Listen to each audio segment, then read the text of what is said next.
In China, I got out of the way when you're on a different strategy. Understood. We swap the cars. Have a tea break while you're at it. Come on. Lewis Hamilton n'a pas seulement exprimé de la frustration après le Grand Prix de Miami, il a déclenché un véritable incendie dans les coulisses de Ferrari.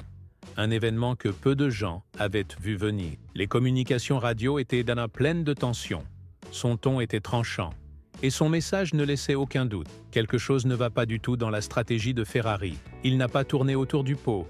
Il n'a pas cherché à ménager. Il est allé droit au but, révélant un niveau de désorganisation au mur des stands qui a surpris aussi bien les fans que les journalistes et même certains membres du paddock. Ce qui rend cet épisode encore plus grave, c'est que cela ne concernait pas uniquement une mauvaise performance en piste. C'était une crise de confiance, de leadership et de structure au sein d'une équipe censée soutenir l'un des plus grands noms de l'histoire de la Formule 1.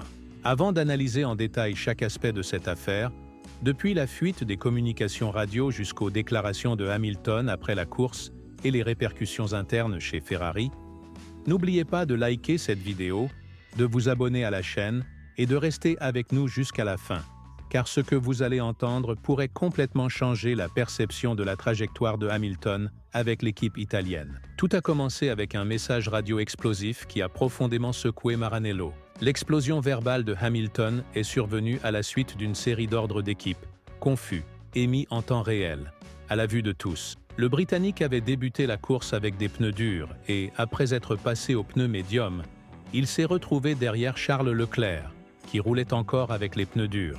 Hamilton a vite compris qu'il était plus rapide et a cherché à dépasser, mais Ferrari a hésité. Au lieu de prendre une décision ferme, l'équipe lui a demandé de rester derrière Leclerc et de profiter de son système de réduction de traînée. Cette décision sentait l'indécision, et Hamilton ne l'a pas acceptée. « Vous voulez que je reste ici pendant toute la course ?» a-t-il lancé à la radio. « Ce n'est pas du travail d'équipe, c'est tout ce que j'ai à dire. » Il a rappelé à son équipe qu'il avait cédé la position à Leclerc sans discuter lors du Grand Prix de Chine. Cette fois, il estimait que le geste devait être rendu. Finalement, Ferrari a autorisé le changement de position, mais le mal était déjà fait. Les pneus de Hamilton s'étaient détériorés après avoir roulé trop longtemps dans l'air sale de son coéquipier et, lorsqu'il a finalement pu dépasser, la Mercedes de Kimi Antonelli comptait déjà environ 5 secondes d'avance. Hamilton est resté concentré, demandant régulièrement les temps autour, cherchant à comprendre où il perdait du rythme, montrant l'esprit combatif d'un pilote qui croit encore en ses chances. Mais le pilote derrière lui ne ralentissait pas non plus. Il se rapprochait tellement que Ferrari a décidé de revenir sur sa décision précédente. La réponse sarcastique de Hamilton a résumé la confusion. « Donc vous pensez maintenant que je ne peux pas le rattraper, c'est ça ?»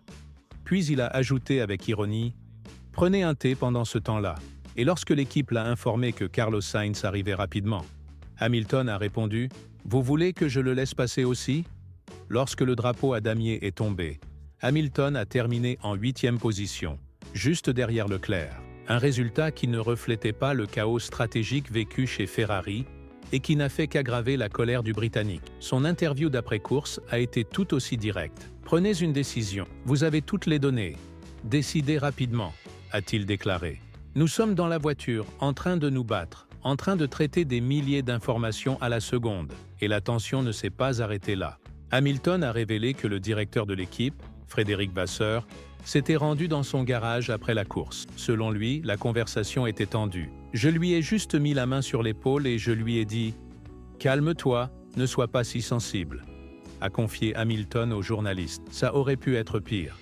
C'était en partie sarcastique. Ce fut un rare aperçu des coulisses. D'ordinaire, Hamilton garde ce genre de tension pour lui. Mais cette fois, il a tout exposé. Pas dans une explosion de colère, mais avec une honnêteté froide et calculée. Il a souligné que l'indécision stratégique de Ferrari coûte cher. Et il a clairement fait savoir, sans chercher à s'excuser, que sa flamme intérieure est toujours bien présente. « Je ne vais pas m'excuser d'être un battant », a-t-il affirmé. « Je veux gagner ». Vasseur, de son côté, a tenté de minimiser les tensions. Il a dit comprendre les émotions de Hamilton et a insisté sur le fait que l'équipe avait agi dans l'intérêt de Ferrari. Mais même lui a reconnu que les décisions avaient été lentes et qu'il est difficile de gérer les ordres en temps réel. Le vrai problème, cependant, reste entier. Ferrari a gâché une nouvelle occasion d'obtenir un bon résultat, non pas à cause d'un manque de rythme, mais à cause de défaillances dans la communication, dans la stratégie et dans la coordination. Ce n'était pas un simple coup de colère de pilote, c'était la révélation d'un dysfonctionnement profond au sein de l'équipe.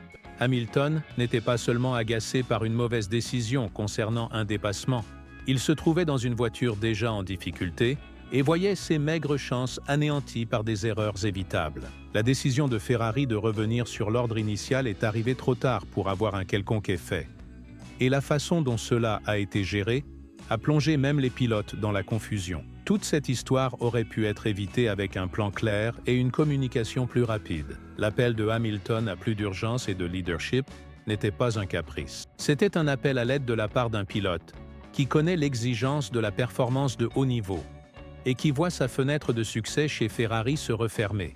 La monoplace de cette saison est déjà à la traîne par rapport à ses rivales. Et avec des erreurs internes qui s'ajoutent, l'écart ne fait que se creuser. L'équipe avait l'opportunité de démontrer unité et rigueur stratégique, mais elle a affiché des hésitations et des failles. Pour Hamilton, les courses où chaque décision doit être parfaite deviennent de plus en plus frustrantes lorsque le mur des stands fait tout capoter. Pour les spectateurs, l'image de Hamilton demandant sarcastiquement s'il devait laisser passer Carlos Sainz résume tout.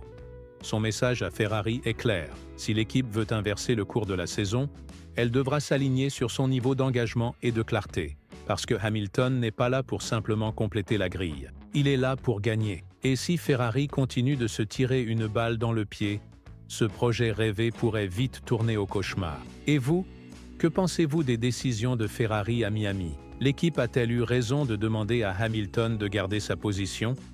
Ou s'agit-il encore d'un épisode d'indécision stratégique qui pourrait coûter bien plus que quelques points au championnat? Car ce que nous avons vu à Miami, ce n'était pas simplement une erreur tactique ou un malentendu. C'était la mise à nu d'un problème bien plus profond. Une rupture croissante entre l'un des pilotes les plus titrés de l'histoire et une équipe qui semble toujours ne pas savoir comment le gérer. L'hésitation de Ferrari, les ordres contradictoires, l'incapacité à communiquer clairement avec ses deux pilotes. Tout cela a formé une tempête parfaite. Une tempête qui n'a pas seulement ruiné le rythme de course, mais qui a aussi révélé la fragilité de la structure interne de l'équipe. Ce n'était pas un cas isolé. Depuis plusieurs semaines, les signes étaient là. Erreur de stratégie, ordre confus, une voiture à la peine face à McLaren, Red Bull, voire Mercedes. Mais maintenant, Hamilton a cessé de protéger Ferrari. Il parle à la radio, en conférence de presse, et même en privé avec Frédéric Vasseur. Même si l'équipe tente de minimiser l'impact et de faire passer cela pour une simple réaction à chaud, la vérité est bien plus sérieuse. Ces commentaires ne sont pas anodins.